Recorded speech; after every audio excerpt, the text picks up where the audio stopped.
Madam Secretary, how many United States military veterans have you deported? Sir, we have not deported U.S. citizens or military veterans. I don't believe you served in the military. I haven't either, but I think you and I can agree that as Americans, we owe everything to those who have served our country in uniform, particularly those who have served in combat. Do you agree with that? Sir, I believe that people that are in this United States that are citizens have legal status here. Madam Secretary, we are joined on Zoom by a gentleman named Sae Joon Park. He is a United States Army combat veteran who was shot twice while serving our country in Panama in 1989. Like many veterans, he struggled with PTSD and substance abuse after his service. He was arrested in the 1990s for some minor drug offenses, nothing serious. He never hurt anyone besides himself, and he's been clean and sober for 14 years. He is a combat veteran, a Purple Heart recipient. He has sacrificed more for this country than most people ever have. Earlier this year, you deported him to Korea, a country he hasn't lived in since he was 7 years old. Will you join me in thanking Mr. Park for his service to our country? Sir, I'm grateful for every single person that has served our country and follows our laws. Can you please tell Mr. Park why you deported him? Every one of them needs to be enforced. But you understand that many veterans struggle with PTSD, many veterans struggle with substance abuse challenges. This man took 2 bullets for our country. You have broad authority, by the way, as Secretary, to issue humanitarian parole, to do deferred action. Will you commit to at least looking at Mr. Park's case to see if you can help him find a pathway back to this country that he sacrificed so much for? I will absolutely look at his case, but I want you Thank to remember you. that Madam our Secretary, the man programs need to have behind you, integrity as please well. stand up, sir. I like his style of questioning where he didn't let her ramble and get her talking points out. He waited to see, like, is she going to answer the question? Okay, great. Then move on to the next. That was very good. I think, interviewing skills but the fact of the matter is this guy that was deported, I mean, literally served for this country over, 40 years ago, 1989, almost 40 years ago now. Took 2 bullets, as he said. And then because he had PTSD from the war that he served for American interests in, he was facing a drug problem because of the mental anguish that he was put through by serving this country. So if we had a veterans program that was good enough to take care of people like him, he probably wouldn't have turn to drugs. But that was probably the only recourse that he had, given at his disposal. So, I mean, obviously this guy's case should be looked at. I really hope that she does, because this is the clearest example of just crazy laws that are just hurting the people that actually need the most help. And in his case, he's an American hero. It doesn't matter if he was born in another country, born in South Korea. He fought for this country. That's more American than being, I would argue, almost being born here, because he actually defended and took bullets for this country. In some ways, that's more American than I think most people. Mike, what do you think about the situation here?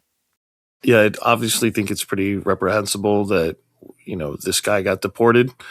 And she mentioned, we don't deport any U.S. citizens or anything like that. But there's already been a couple cases that have been documented that these people got deported wrongfully, or even the case where it was correctly deported, but it was against the wishes of the parents, where they deported, I believe it was like a 6-year-old and a 3-year-old, and one of them had like cancer, and they didn't even send the medications with them and whatnot.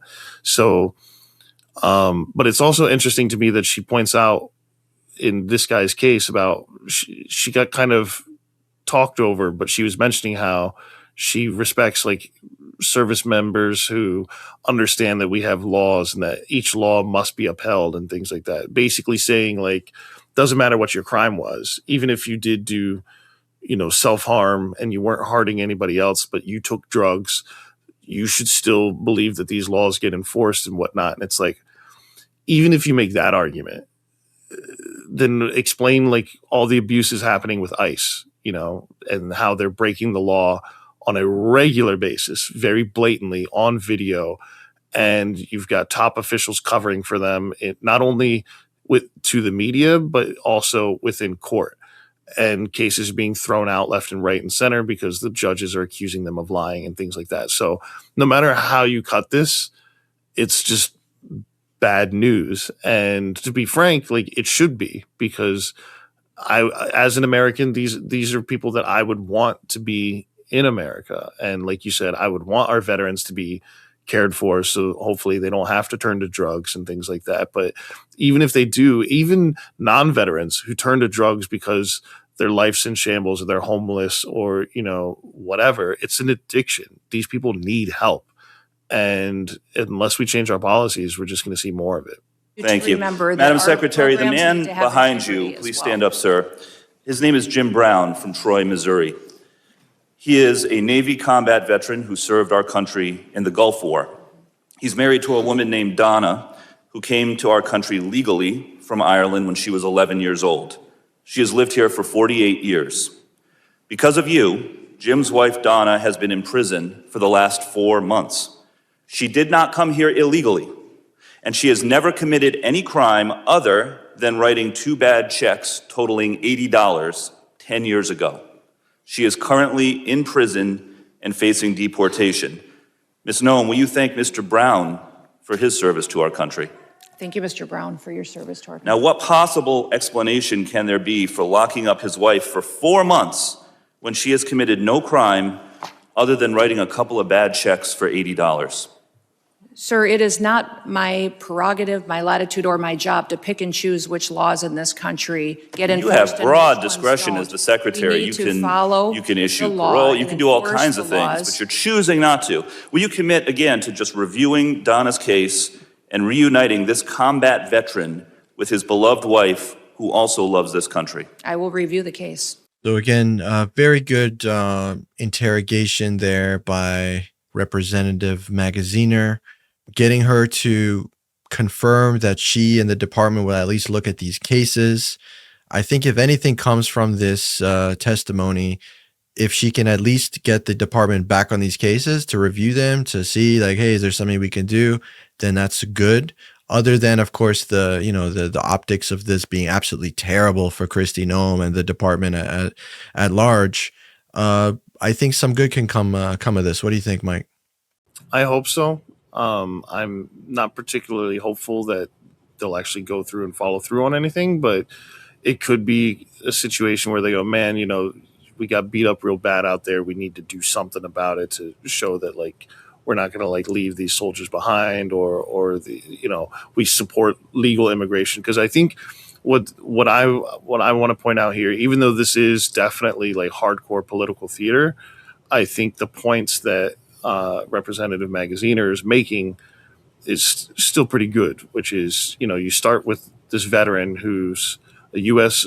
citizen and a veteran. They fought for the country, whatever. And then you've got this legal immigrant. And it shows even if you do things the right way and you come in and you're a law-abiding citizen, she's been here, she broke one law, I guess, 10 years ago, but it sounds like she paid for the crime. So it just shows, like, no matter which way you slice this administration does not care, and they're not putting forward safeguards to prevent people from falling into these cracks or whatever. And I think that that's something that we need to have more people pay attention to, because even people who support these immigration policies, I don't think they even fully understand like how bad this is, because they're so desperate for arrests from the pressure from Stephen Miller. I believe the number was like they wanted 3,000 arrests a day, and they're getting like barely 800. So they're clearly looking for any stat they can get anywhere. And it's just a numbers game. It's not about people. It's not about humanity. It's not about how long you've been here, what good you've done, how much you've contributed. It's, you have this one tiny infraction. That's a technicality. We can ring it up in the side of, we've got another one on the hook, and it's just like all the time and resources that they're putting into catching people who wrote bad checks for $80 10 years ago. That money and time and energy and resources and manpower, that could all be devoted to catching actual criminals and like cartel members and things like that. But we're not seeing it. Now, Madam Secretary, you've already heard the story of Lance Corporal Alejandro Barranco, the United States Marine veteran who is behind you, who also has two brothers who are United States Marines. Will you thank Lance Corporal Barranco for his service? Thank you for your service. His father, Narcisco Barranco, is a landscaper in California who has lived peacefully in our country for 30 years and has no criminal record. Last spring, while he was mowing the lawn at an IHOP, ICE agents tackled him in the street and imprisoned him for weeks. A peaceful, hard-working man who raised 3 sons to be United States Marines. We need men of that character in this country. Again, as Secretary, you have broad discretion. Will you consider Lance Corporal Barranco's father for parole in place to stay in our country, owing to the fact that he has contributed to our country by raising 3 United States Marines? This is an opportunity to remind everybody that every person that's in this country illegally has an opportunity to voluntarily go home and come back the right way. He raised 3 United States Marines. We will facilitate that. He has been living here peacefully, doing his job for 30 years. You have discretion. You are choosing not to use it. Madam Secretary, you promised America that you would go after the worst of the worst. But these people are not the worst of the worst. A Purple Heart recipient, a military spouse, the father of 3 Marines. And it's not just veterans and military families. You are locking up and deporting children with cancer, mothers with babies in the NICU, United States citizens. There are many problems with your leadership, but the biggest problem is this. You don't seem to know how to tell the difference between the good guys and the bad guys. Go after the bad guys. Go after the terrorists. Do not go after veterans, Marines, children, Gentleman's United time's States expired. citizens. I yield back. And this last example here, I think pretty much ties it all together. What I was talking about earlier about how you have different levels of varying status and how this administration just sees them all as one. So you've got a U.S. citizen veteran, then you have a legal immigrant, and now you have an illegal immigrant. But all 3 of them have been sort of treated the same, and they're all being treated as hardened criminals when none of them are. Even the illegal immigrant, as we know, committing illegal immigration, entering the country illegally is a civil violation. It's not a criminal violation. It's basically the equivalent of like a speeding ticket. So for them to make a big deal about, oh, well, people, we have to remind people you can leave voluntarily. We'll facilitate that. And then you can come back and do it the right way. It's like, well, I think the beauty of what this clip shows is that even if you do come and do it the right way, it'll be like the Irish woman. You'll get deported all the same. So what's happening here? Again, I think this is a lot of political theater, but I do think that underneath it all, there was definitely some great points to be made. Yeah, that's a great point you brought up about how terrible of a job that the DHS and Kristi Noem and this whole ICE approach that we have going on right now in America, what a terrible job that's doing of showing people to do it the right way. Because if you do it the right way, you still get in trouble, you still get deported, you still get sent back to a country you haven't been in like 20, 30, 40, 50 years. So that's a great point I didn't even consider, but what a terrible advertisement that all of this is for upholding the law, because it doesn't matter at what stage you do or do not uphold the law, they're going to treat you the same. And again, this goes back to the whole huge crackdown with the 3,000 per day sent down by Stephen Miller. And the larger picture of this is Trump creating an enemy out of immigrants. This goes back to just the strategy that Trump has employed since day one, coming down the golden escalator when he announced his candidacy for president, saying that Mexico is sending their rapists, their drugs, they're bad people.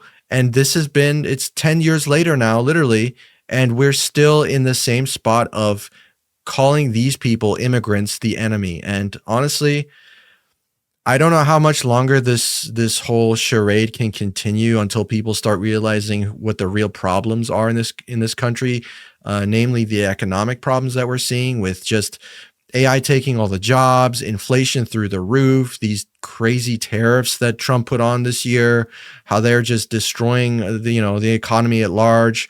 The stock market is at all-time highs while most people are like barely surviving. These are the real problems in this country. And the elites, the administration, the leaders, everyone in Trump's orbit keep using immigrants as the scapegoat, castigating them as like this is the source of your problems.